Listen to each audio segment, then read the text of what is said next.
Hello everyone, welcome to a very special edition of Hue at Home. It is Remembrance Day and a time to reflect and think and honor those that have fought so bravely for our country and our freedom. So we'll begin with a very special place in my heart, Deer Lodge Center.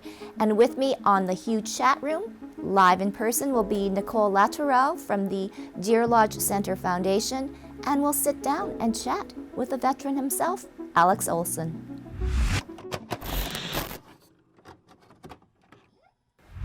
Well, today is definitely a very special day, not only for veterans, but for Deer Lodge Center. And Nicole, thank you so much for being my live guest here on Hue at Home. I know that you are with the foundation, and it has been, again, another very interesting year. Yes, it has been. Thank you so much for having me today again, Tracy. It's always a pleasure being here. So yes, it's been an interesting year, and a lot of changes, a lot of adapting to the public health orders, and ensuring that the residents and the patients and our veterans are well cared for and well protected and safe. So it's been a long year, but here we are, November, and we're about to celebrate and observe Remembrance Day. So it's been a special year. Yeah. And then maybe just comment too on how Deer Lodge Center and the foundation have really expanded, and it really has become more community-based too as well. Yes, originally Deer Lodge Center was created for the care of veterans, both World War I and then World War II. And then as time went by, there was a need in the community for services, programs and services, and there were fewer and fewer veterans that were requiring that kind of care. So they reached out to the community, and there's a wide variety of services that are offered and continue to grow and expand to meet the needs of the community. And I guess, what are some of the highlights this year? Well, certainly dementia has been a focus for our foundation and for Deer Lodge. We have 5 units that care for people with dementia, living with dementia. And not only do we care for those living with dementia, but also their family. And that's something that Deer Lodge is really very proud of and works very hard, is to care for the entire family, because they are impacted by this as well. We also have different types of programs, including bariatric care. That's something that our foundation is supporting Deer Lodge as their program is expanding. Recently, they've been approved for 3 new beds. That's a really big addition for Deer Lodge. So now we're supporting them with that expansion of that program. Chronic care. There's just so many different ways that Deer Lodge serves the community. But on this day, Remembrance Day, of course, it all comes back to the veterans and the reason why Deer Lodge Center was established. And so I guess that's a great segue. We're going to go virtually to Deer Lodge Center. So everyone, I'd like to introduce Alex Olson. He is a resident at Deer Lodge Center and also a veteran. So welcome, Alex, to Hue at Home. How are you doing today? Thank you. You're good. How are you doing, Alex? Oh, no, I'm getting pretty weak. I had trouble getting in out of bed. But you're doing good. Yeah. Yes. And Alex, you're there with your daughter, and thank you so much for supporting your dad. So, Alex, tell us a little bit about your experience during the war, and how did you even start to get interested? Well, I need to do something with I got to that age. I tried joining RCMP before. I wasn't good enough for that. But I was in school when I joined the Navy. I took my first while in Saskatoon.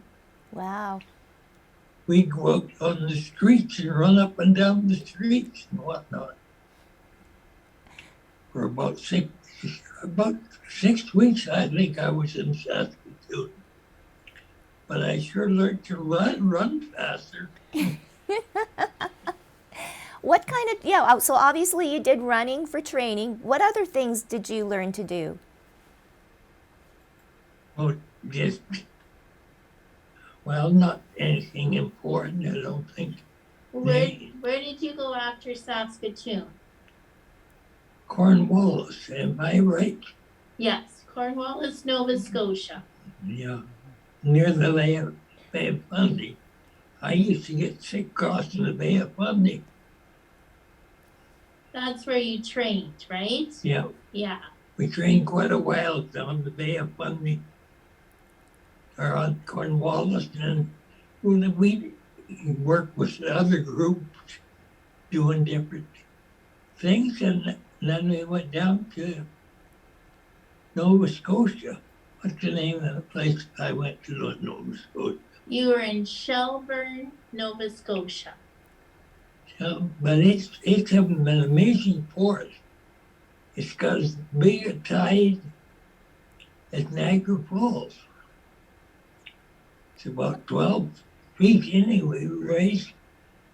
And then we had the tires ship up several times in the night because we kept going up. First thing we did was paint the ship. I never painted anything in my life. I was raised during the Depression. I don't know if we could even afford to get out the paint. Were you good at painting? Well, the funniest part,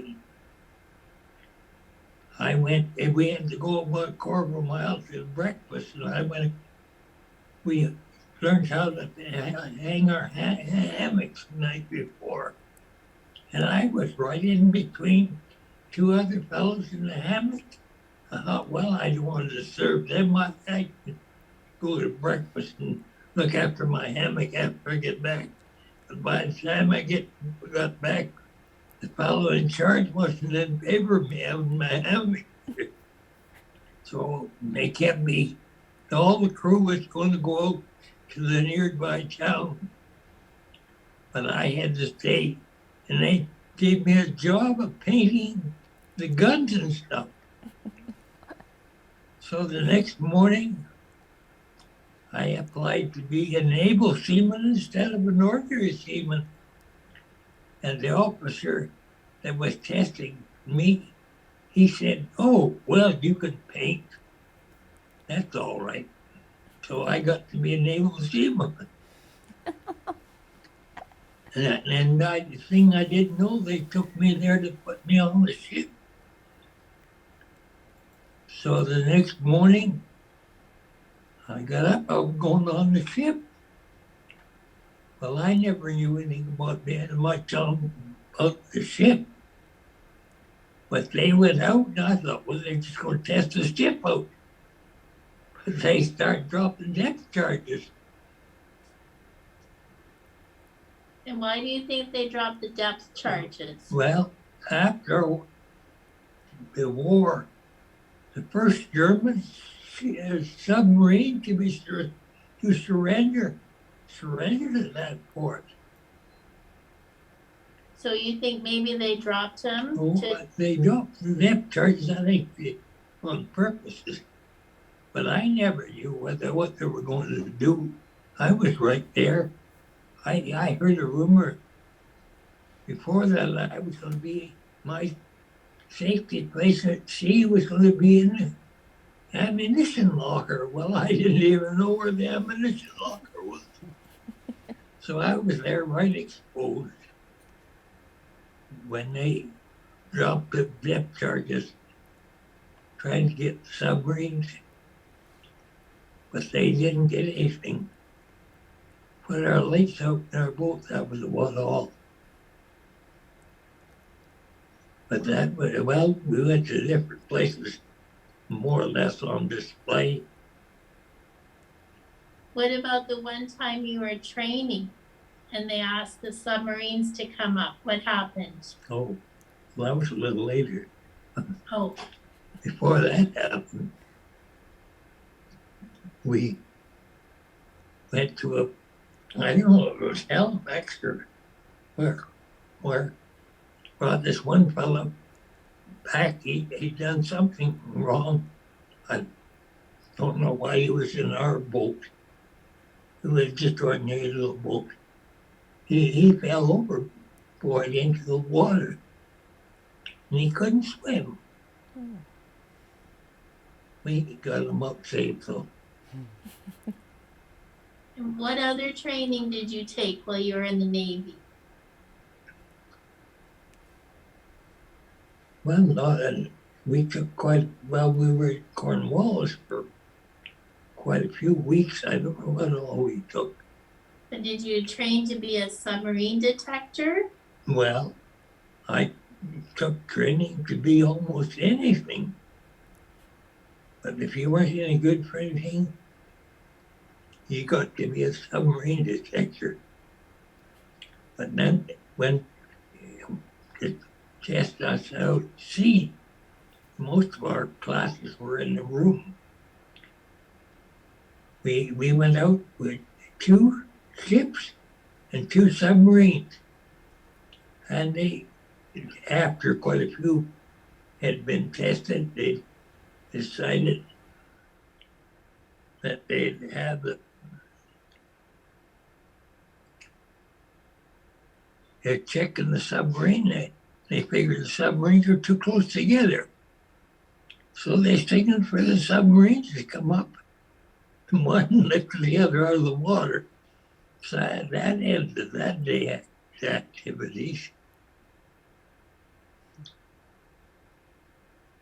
After that, I don't know whether I had much to do with the Navy. Just a regular routine. We had the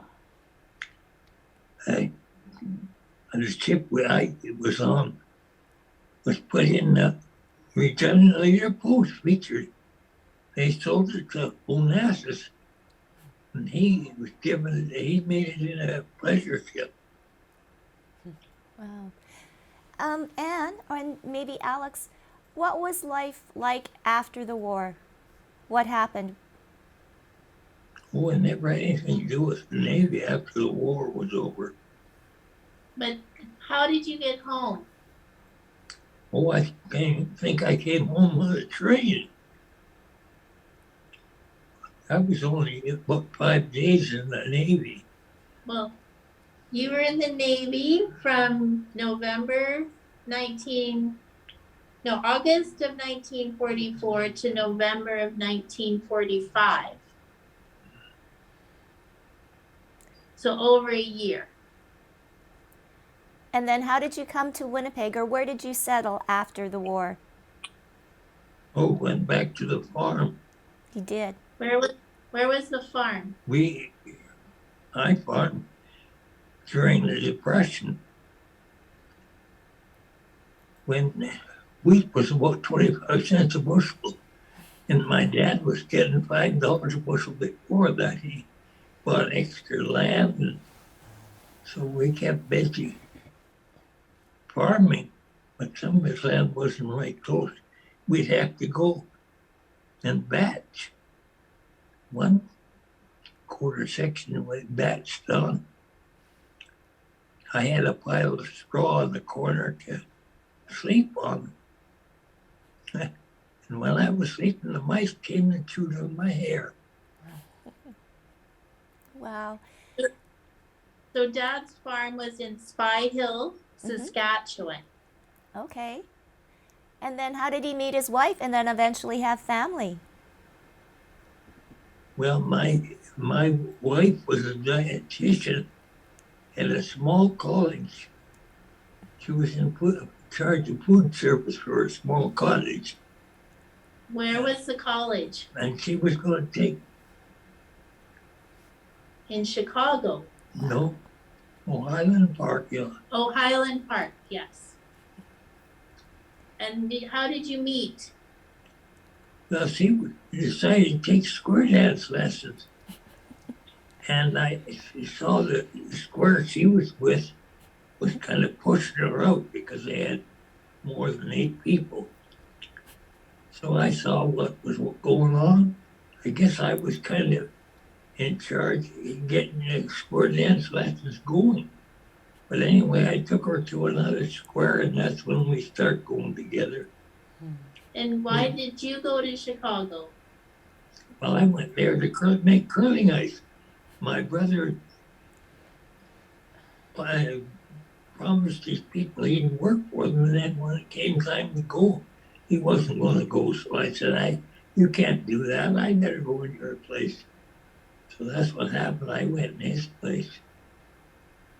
Wow. So just by chance, you met the love of your life. Yeah, well, I used to drive her around quite a bit. We got engaged at Old Town, Chicago. I didn't realize Chicago went that far south. Oh, that's so wonderful. Well, you know what, Alex, and thank you, Anne, too, for spending some time and sharing the stories. How is life now, Alex? Good? As good as can be? Well, everything's good here. But I'm not used to having everything good. When we were young, we went to, my mother gave us each a quarter to go to a picnic. We wouldn't even spend that quarter because that was money. We didn't have any money in those days. Wow. Well, it's good to hear that life is good and Deer Lodge is treating you well. Oh yeah, well, they gave us everything here at Deer Lodge. Deer Lodge is a wonderful place. It's hard for me to have everything done for me because I'm used to doing everything. I had a full day's work always. I never thought I'd been idle. Oh, well, you're in good hands. Thank you so much, Anne, and thank you, Alex, for sharing a little time. Thank you. Thank you. Thank you. So, Alex, he's a perfect example. Yeah. There's a number of veterans like this who have amazing stories, and they do share. Sometimes they don't always share those experiences that they had during the war, but every once in a while you do get to share. They do share, and you get to hear their experiences, and it's really quite amazing. And we owe them a debt of gratitude and so much respect for all that they sacrificed, so that we can have the kind of life that we have here now. So it's wonderful. Yes, and I want to add too that at Deer Lodge Center, they do have another place there that is looking after the next generation of veterans, because we cannot, say enough about the veterans of today that are out there. Absolutely. There's the Occupational Stress Injury Clinic, OSI Clinic, that helps those current serving military, RCMP, and retired military and RCMP who maybe are suffering with PTSD or any other mental health issues. So we still continue in that vein where we care for those who have served. And if people would like more information on the foundation, Nicole, and the other services offered at Deer Lodge, where can they go? Oh, they can go to our website, of course, thank you, to our website at deerlodgecenterfoundation.com. Okay, well, it's been a pleasure. Always. And again, we salute, we take a moment to remember Yes. all of those that have fought so bravely for a world which we now live in. So thank you. Thank you.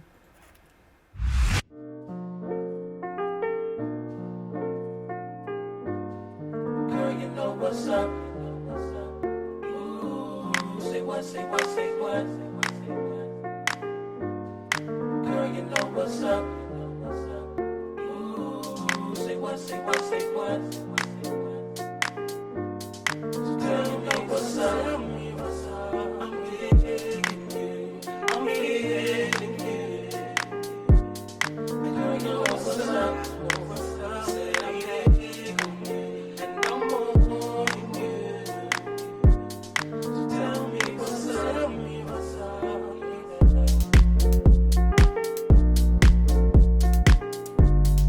Girl, you know what's up. Ooh, say what, say what, say what. Girl, you know what's up. Welcome back to Hue at Home. It is our Remembrance Day special. Coming up, you're going to meet a very interesting young veteran, Dennis McKenzie. He's launched his new album, The Guardian Angel Platoon, and a brand new single, Lanterns. But it's more than just his music, where Dennis really wants to make a big impact. It is an honor and a pleasure to introduce Dennis McKenzie to Hue at Home. Welcome, Dennis. It's been an amazing year for you, and it's about music. But I guess maybe let's talk, though, about the importance of what you're doing now for the veterans of today. Yeah, Tracy, thank you so much, first off, for having me. It's been a big year for me. I am a Canadian Armed Forces veteran of 9 years. I served with the Royal Canadian Regiment in New Brunswick, and I also served in Afghanistan in 2007. And so since has been quite a time for me with dealing with post-traumatic stress and release from the military and loss and, lots of different things that have been challenges for me over the years. And so over the last year, I've actually been able to create and record an album with Dennis Ellsworth, a local musician here from Prince Edward Island. And a lot of the music and the songs had already been written. It was more of a getting it together as a complete project. And it tells, my military story from recruitment up until release, and highlights some of the major events that happened during my time overseas and some of the losses that happened while I was overseas, but more so the losses after returning from overseas. And for me, the big message here is to honor those that we're losing off the battlefield. We're very good as a nation at honoring our soldiers and our veterans while they're serving and while they're overseas. And if we ever happen to lose one overseas, we really rally together in a huge show of support. The Highway of Heroes, I mean, how many images of videos have you seen of the beauty of that? The Trues wrote a song about it.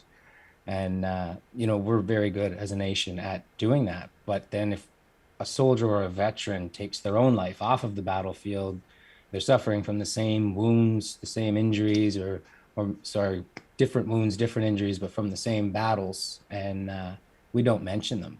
A lot of times I've been lucky to find good friends' names just through social media and, maybe a newspaper obituary, but never knowing what happened or any of that. And I think the big thing for me is just trying to change that dialogue and honor those that we lose the same way on or off the battlefield. And I want to ask you too now, Dennis, music for yourself, how did you find it? Or were you always interested in music besides everything that has happened? I learned to play guitar when I was around 16, just, basic guitar, learned how to play some chords and sing along. Campfire guitarist really was as far as I had gotten. And then when I was in the military, I played a little bit with some friends. And it wasn't until really the last 2 or 3 years that I truly started getting lost in music, is how it happened. It just came organically. It was, I really just started researching a little bit more into music and sounds and the types of sounds that you can create, and learning to feel that as an emotion. And it just got to the point where I could spend 6-8 hours with a guitar on my lap and not do another single thing, and just getting lost, and then using that to try and put out how I'm feeling and try and portray the insides to the out. Mm-hmm.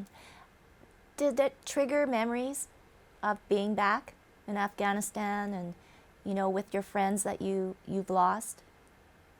Yeah, so a lot of the material that was written during those times. There are songs that were written after a loss, and during some hard times. The songs mostly it wasn't a sit down and write it now about how it had happened. This is years of work that has just all been collaborated together. So it was, for me, it was last November, I had an experience that really changed my outlook and my view on everything.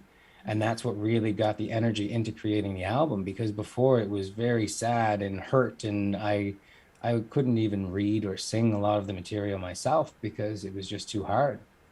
And then I was fortunate enough to have an experience last November, which just totally changed the way I saw everything. And that gave me the name for Guardian Angel Platoon, and it was about a dream. So the experience was I had the chance of having a new therapy treatment, which, we're now experimenting with psychedelics and treatment. And so I was able to see a medicine woman and undergo a meditation ceremony where it really made me look at the way things have played out, the way I see things, the way I'm still damaged and hurt by things. And I left that experience just totally fresh on everything. And it actually was a dream that I had after this experience where I was with countless soldiers that we've lost home, overseas, friends that I knew, people that I didn't know, all dressed in white. And this is where the concept of the guardian angel platoon came from, was this dream telling me that they're okay, they're doing their work somewhere else, and that is the guardian angel platoon, is those that we've lost too soon that are still on the other side doing their work helping us here. Wow, it is just totally amazing. And your take now, Dennis, on the world today. We didn't think that we were going to be in a pandemic, let alone fighting COVID, and the increasing, I guess, mental health and wellness being so forefront. How has that sort of affected you too as well? And how are you coping? So for me, I can be a bit of a hermit. I'm not an extrovert by any means. So for me, I spent a lot of time during the pandemic doing this and focusing on myself and working on music. I mean, it's troublesome where we are today with the divide the pandemic has created, and a lot of people are isolated, and a lot of people can't see their friends and family, and it's very difficult. And there's definitely a mental health aspect that's coming with that. And I think that's part of what this album is. There is things that everybody will be able to relate to. Anyone who has ever been touched in any way by mental health illness, whether it's yourself, friends, family, which I think is most of us at this point. I think the album will be able to speak to everybody on that. And I guess for all of those out there, veterans, today, especially on this day, I guess words of wisdom, how you've managed to get to where you are today, and in your own words, what does it take? It takes being very humble and being able to accept help and accept when you need help, and to be able to say that, you know what, I'm not well now, I'm broken, and to be able to accept that and seek the proper treatments for that. You know, we have a bit of a hang up with the word broken. We don't want to consider ourselves broken because we throw out broken things, but that's not the way I see it. You know, if I went into a hospital with a broken arm and got treated for a sprain, then it's never going to heal properly. And when we won't be able to accept the fact that we're in a broken state, then we can never go through the process to repair and move on from that state. And musically speaking, the people that have helped you on this album, what was that whole journey like? It must have been pretty cool. It was amazing. So I had the chance to work with a local musician here whose name is Dennis Ellsworth, and he's quite accomplished here in Prince Edward Island. He's seems to be involved in most things going music these days, and he's been at this for a long, long time. He started writing in high school, and he was able to really help me see the rest of the parts that I wasn't quite there on yet. I mean, I'm able to portray to a certain point, but someone with that experience who's able to sit down, and he writes such beautiful songs and melodies as well. So to have him be able to come in and, you know, it wasn't just he came into this because he wanted a job. He came into this because he believed in this album. He was touched by the mission in it, and he put his heart into it, and it really shows too. And where do you think this will all lead? What is your grand dream, Dennis?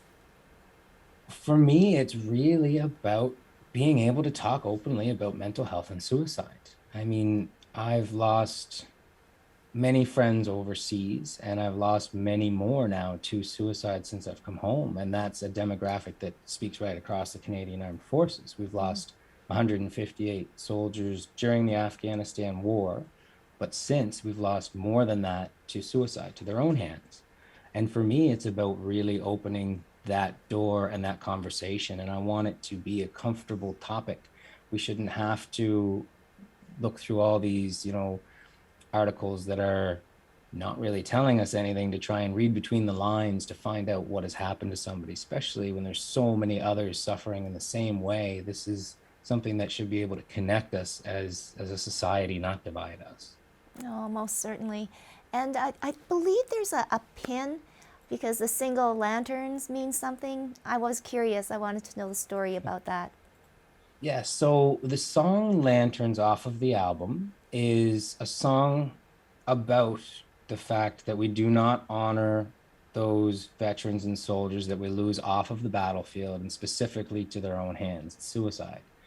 We are great at honoring when we lose a soldier during a conflict or during battle, but Remembrance Day really traditionally doesn't have a home for those that we've lost to suicide. So with the song Lanterns, there's been a pin as well created that the intent is to be worn on Remembrance Day alongside of the poppy to honor those that we've lost to suicide and their mental health injuries off of the battlefield. Oh, well, that's so beautiful.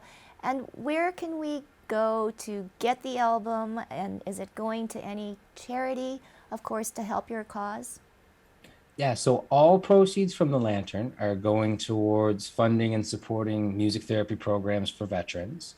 And there's a percentage of the proceeds going from the album as well. The album's available right now. Well, it's available through Bandcamp, and you can stream it through Spotify and streaming places as well, or you can just go to theguardianangelplatoon.com as well. Oh, well, once again, it's been an honor, and we all thank you for what you've done for all of us, and we wish you and encourage you on this journey because it is a very, very important one, Dennis, and it's people like you that will shine a light on it, and with your music, maybe touch way more than ever you could ever think possible. So thank you so much, Dennis. Well, thank you, Tracy. I really appreciate it, and I appreciate you taking the time today. Oh, they shall not grow old, Commander will say, but we won't mention them on Remembrance Day. It seems no one cares to honor the ones we lose to the war once they've laid down their guns. Laid down their guns. So the Hive is a climbing and fitness facility, so we're bouldering only, which means no ropes or harnesses. We use mats for protection. The 4 pillars of our business are climbing, education, health and wellness, and community, and those aspects all kind of come together to create like a 5-star climbing experience.